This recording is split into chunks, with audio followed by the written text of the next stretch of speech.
What's up, guys? This is Heis, and welcome to the second Heis Studio video. And of course, I should have known that when I asked for people's thoughts on what songs and things they'd like to see in the music realm, that Smells Like Kenosha was going to be widely suggested. Which, yeah.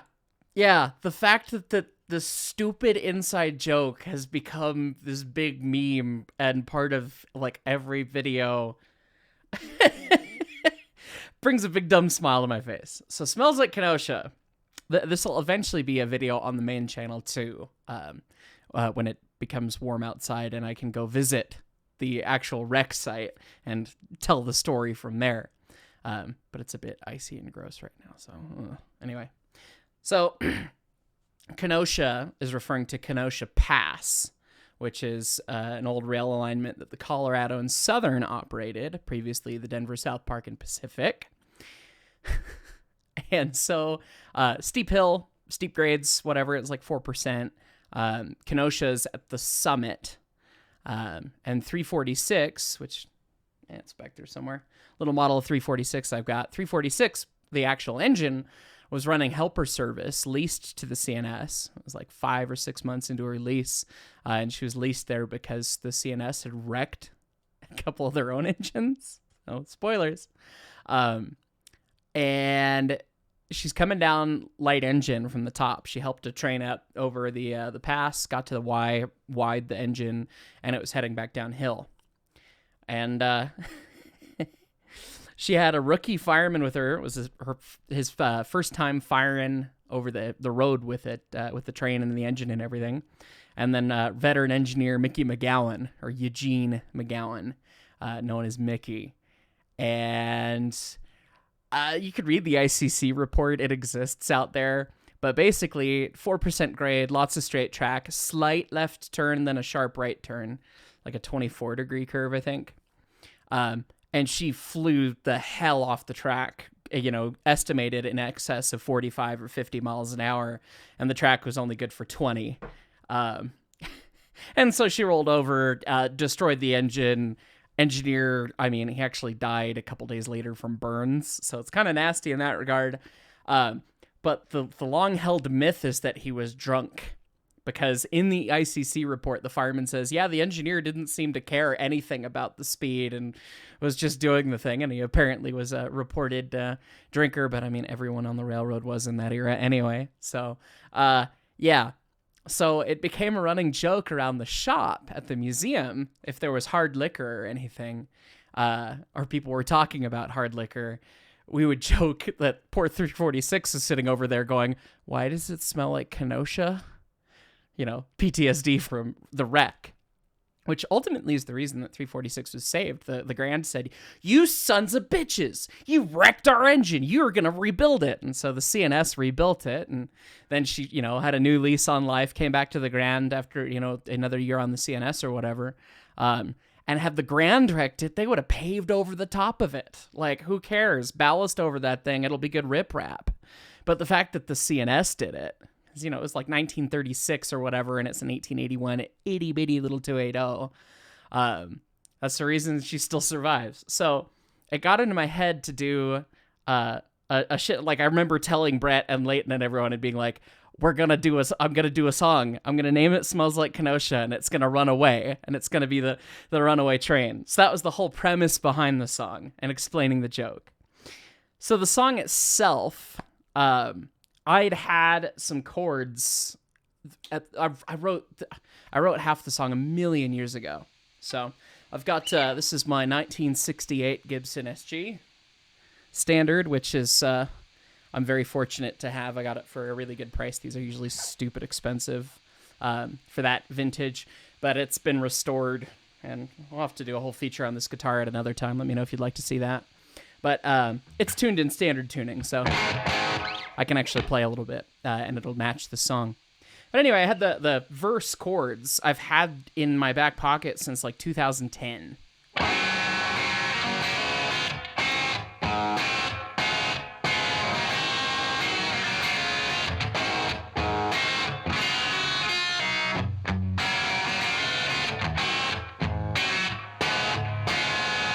And so for those of you who are guitar players, that's an A7, which so your normal A chord's right here. I lift off the finger that is mean to people, and then I add the extra seventh up top, so you get 2 Gs in there.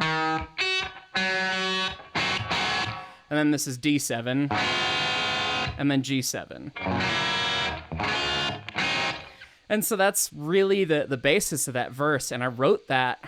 It was a progression that I liked, and it had been kicking around in my head for over a decade. And I never really thought I was going to use it for anything, and I was kind of like, well, if you play it in that kind of manner and make some of the chords kind of sneak up on you,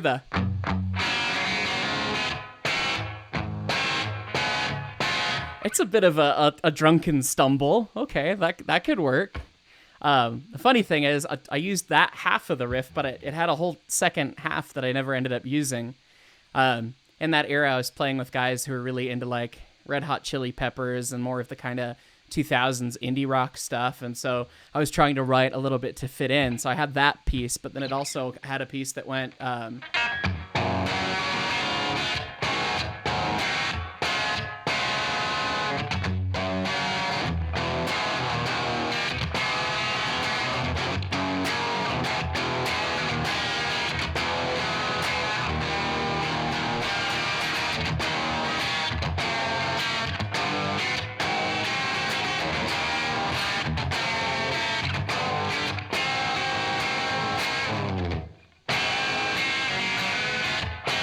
etc.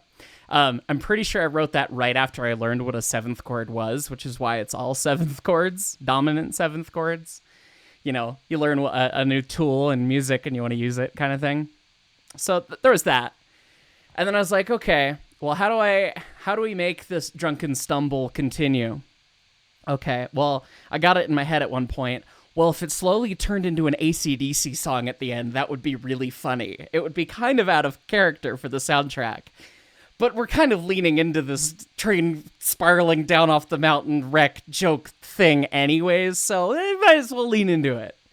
And so I was like, all right, well, what could be a second piece? And I came up with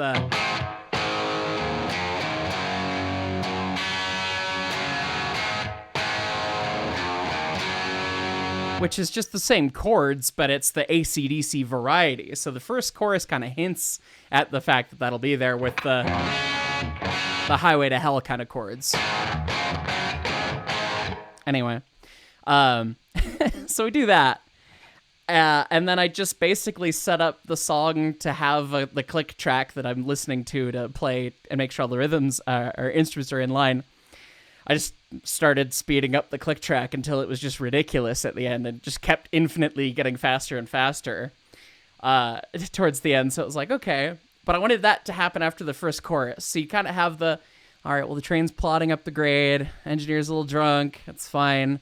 Then the second verse comes around and it's like, oh, we're going downhill now and we're speeding up and we're speeding up. And it seems okay at first, but it's a little uneasy. And then, oh God, oh God, oh God. And then it crescendos into what it does. Oh God, this song is so dumb. I love this. So the thing to cap it off was the lead guitar parts, and then adding more rhythm guitar parts that were electric, because the start of the song is all acoustic. The lead guitar part, I was like, okay, let's take inspiration from Jack Sparrow's theme, where you've got the kind of the drunken swagger to the cello part. And I was like, well, how can we kind of have a guitar flavor of something that gets that feel across? And I was like, well, dad rock blues riffs, but kind of with odd Christopher Walken-esque timing. So...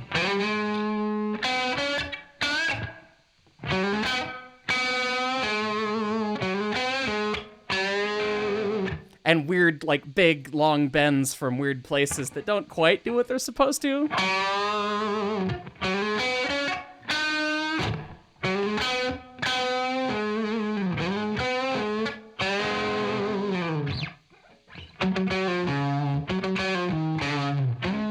Etc. I got in the mood for it. I did like 1 or 2 takes of that piece, and I can't even play along to the song to this day, because I would have to relearn what I was ad-libbing off the top of my head when I recorded it. So that was that thing. And in the fast section, when we get to the second chorus, it kicks pickups off because the electric. I'm on the neck pickup here where it's kind of like creamy and smooth. And I go to the bridge pickup, which is got a lot more bite, and that's when you get the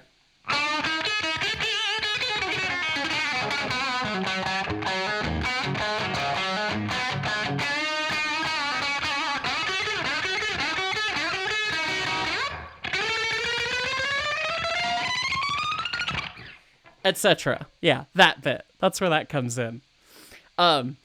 My favorite dumb things about it, though, is not the guitar stuff, it's the drums. So, the two dumb bits of trivia that I'll leave you with for the rest of the song, and I would film drums, but my kit's still in a closet, and one of these days I'll have time to set it up. So, the beginning with the etc., that was pasted on. I just, sat down at the drums, and in that...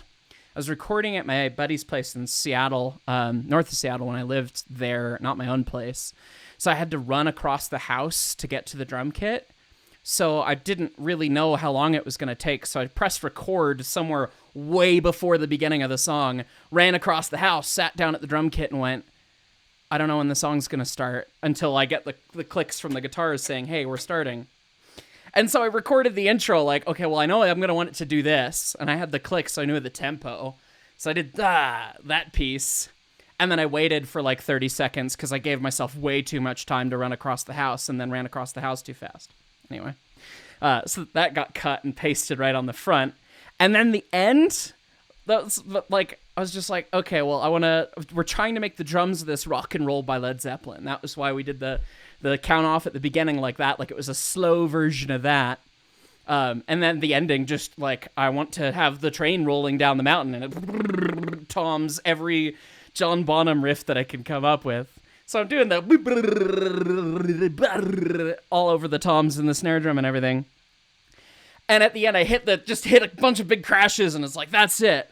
And I just felt it in the moment. I threw my sticks across the room. You can hear them hit each other and hit the rack tom and then clatter away.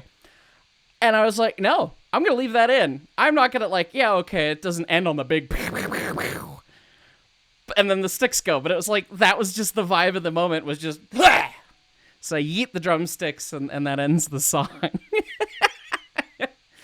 Yeah. Smells like Kenosha.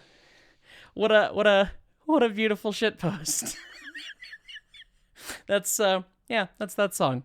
Anyway, hope you enjoyed that little look. Again, let me know if you want to hear more about the guitars or other songs or whatever in the comments. So, thanks for watching.